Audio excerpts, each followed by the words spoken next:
Well, Facebook, Twitter, Twitch. I lost a Final Four team. Kind of sad. I want to cry. I actually just wiped my eyes off from crying. But the way North Carolina played last night, nobody gonna beat them. No. I don't think they're gonna shoot like that again. Throughout the year, hi Kenny.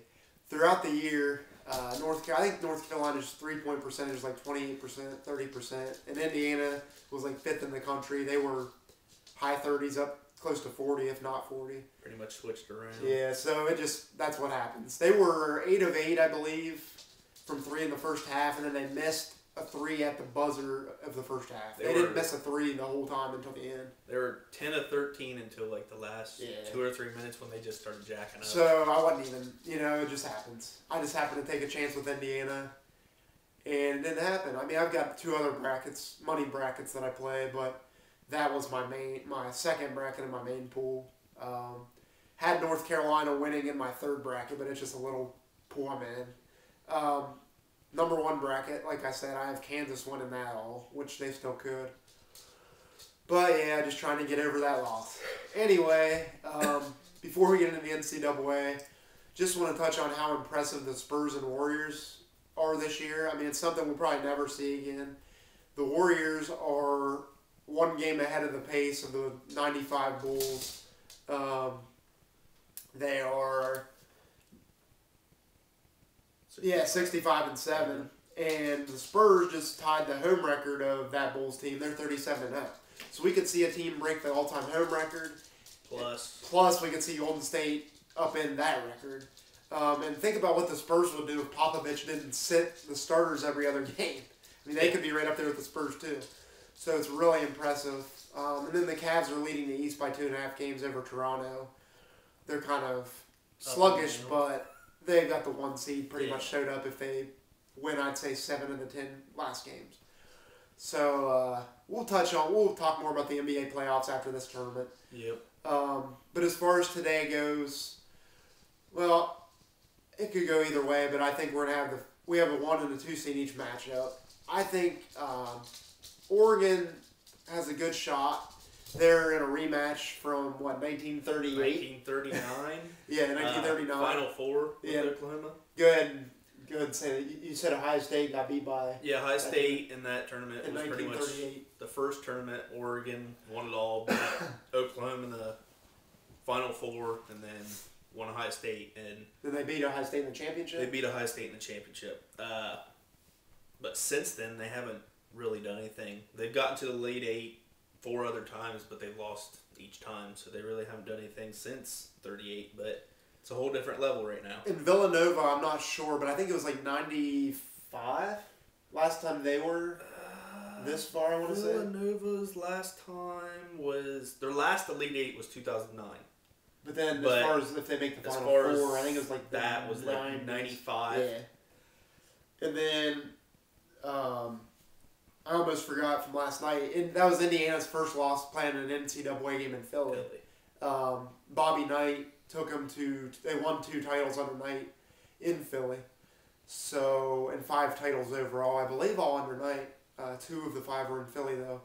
So that's one reason on the second bracket I picked Indiana to be in my finals, because I knew they'd have to play in Philly and they were pretty hot. But, I mean, they scored like 86 points. And UNC went over 100, so what can you do?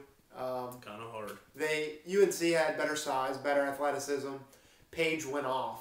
I think he started the game like 7 of 7 from the floor, something like that. Yeah. 4 of 4 from 3 in the first half. Ended up with 6 threes, which is a tie to UNC 3-point record. So it just happens. If they play like that, good luck beating them. I don't care who you are. And then we have, like I said, the Oklahoma-Oregon matchup. I have Oklahoma.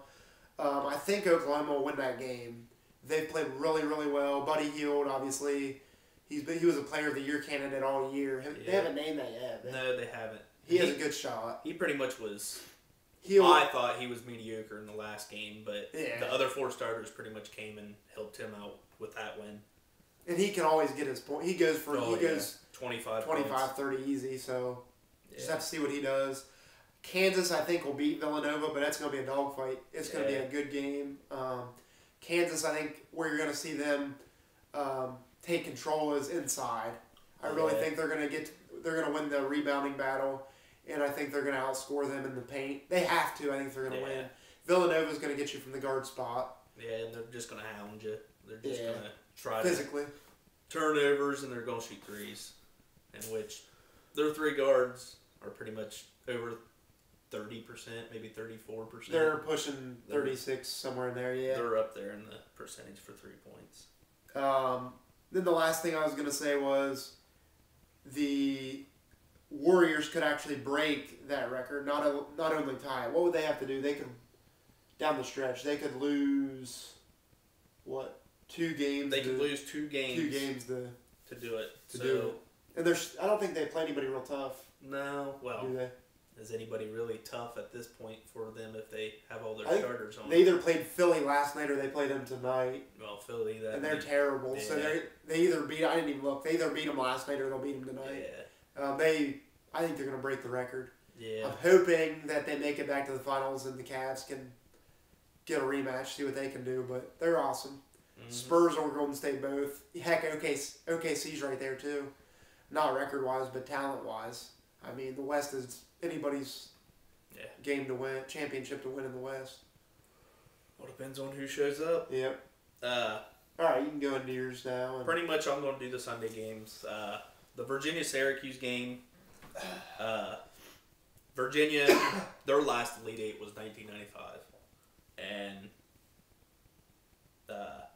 they're 2-3 in the Elite Eight with their record, so they're kind of even. They're 4-3 overall against Syracuse all time, so not really many games there.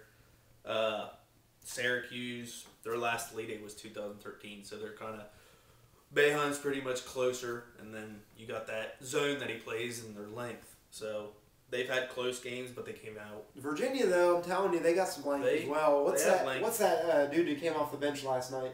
Toby. Toby. He comes off the bench, but he's, I believe, 6'10". 6'10", 6'11". And then he's got up there.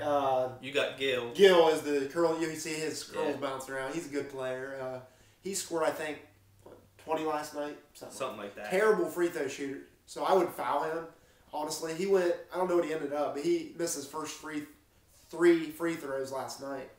I'd foul the crap out of him if I was Syracuse, but that'll be a knock him out, drag out game. Yeah. Probably in the 60s or 70s.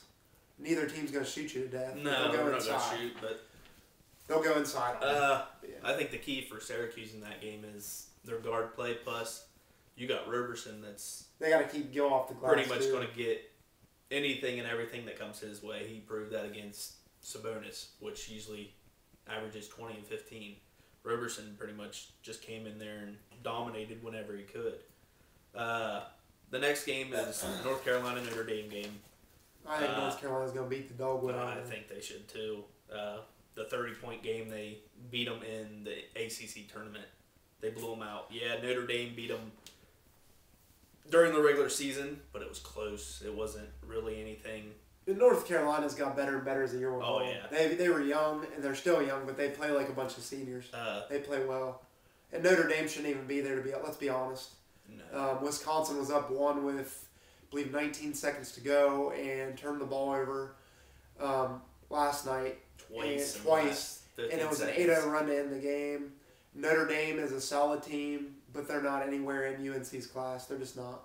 The only thing that Notre Dame really has going is they still have kids from last year's Elite Eight, so they have experience, but they just don't have the talent. North Carolina's just got all that talent, and they're deep. They play 8-9 guys, and it doesn't seem like it's like level. There's no drop off. There's no nothing. I was talking last night. There's everybody on that floor would start. Even their bench players would come off the bench somewhere, and they would start. They could start for Ohio State, for crying out loud. I'm a Buckeye fan, and if Thad had those players, they'd be starting and not even coming off the bench. So yeah, there's anybody in the Big Ten could use any of those guys. And pretty much North Carolina in the Elite Eight is overall. Hell, they have 17-6. So I think they've been to 12 Final Fours with Roy. Yeah. And they've won 8 titles or something like that. Something like that. I forget. Roy knows what he's doing, and that team is just loaded. It's just amazing. So Kansas is talented too, so we'll see if that matchup if comes. that matchup comes, I think that's going to be a good game. Ellis, we'll see what happens. Pretty much, those are the games we'll pretty much just covered. We'll cover the Final Four when it comes up. But like Cody said with the NBA, we'll be pretty much covering the playoffs with that, and then we'll go into the NBA draft. Plus, we'll be doing the NFL draft, trying to. And I'm going to drop a draft for you. I have what I'm working on at home, and then Josh maybe do his own. We'll work on one together for sure, but I'll have one for you probably next week because I'm an NFL junkie. Those of you that know me, I know I could give you a draft right now if we were talking football, but I'll stick to basketball for now. Yeah. We'll tell you what the seeds are and everything going to the NBA playoffs because we still got some moving and shaking. Mm-hmm. We've got, I'd say the surprise would be Charlotte for me. They're in the 6th spot right now in the East. Yeah, they've been terrible, and they've got a little bit of talent. I don't think they're going to win more than one round if they get through the first round. They play the. Would it be Atlanta? Atlanta. I think they play Atlanta. Atlanta's not. They got shooters. We'll look nothing like they did last year, though. No. They don't have that spark. So that could be a good matchup, the 6-3, when it comes down to it. And Cleveland's up 2.5 games. They're sluggish right now, but they're up 2.5 games on Toronto. So if they've got the 1 seed, they'll play probably Detroit. Yeah. Miami's in about the 5 seed, so you could see that in the next round. But like I said, you got Detroit there. Chicago's fallen off. Are they a game and a half, 2 games out? Yeah, they're in. So they just lost spot. to the Knicks last night, I believe. So you could. I don't think the Bulls are going to sneak in there. They might do some damage if they got in. Maybe give Cleveland a run for their money. But I think the Cavs will win in 5 games, 6 games, no matter who they play. Yeah. Even if they're dogging it, they got to stay healthy. That's what frustrates me. You got to keep Kyrie healthy, LeBron and Love. I wouldn't even honestly. I don't care if they lose the 1 seed. I would have LeBron and Love and Kyrie especially playing maybe 15, 20 minutes a game, if that, down the stretch. Because I don't want anybody hurt. Yeah. So. That's pretty much it. You want to add anything about the NBA, or you just want to cut it this? Well, with the NBA, pretty much when we get there, we'll go over it. Western Conference, you got 3 big dogs. You got 3 teams that could come out capable of doing anything. I think it's going to be San Antonio or Golden State, but OKC's got the talent as well. Yeah. Westbrook's one of my favorite players to watch. Yeah. What, 15, 16 triple-doubles this year? Yeah. He's a stud. So pretty much that's all we have for today. We'll see you again after probably these next 2 rounds. Heading into the Final Four, we'll let you know what. Yep. Hopefully I got 3 in my Final Four. We'll see what happens. Hopefully. I still got 2, but that ain't going to make no difference. So we'll see you then. All right. Thanks, guys.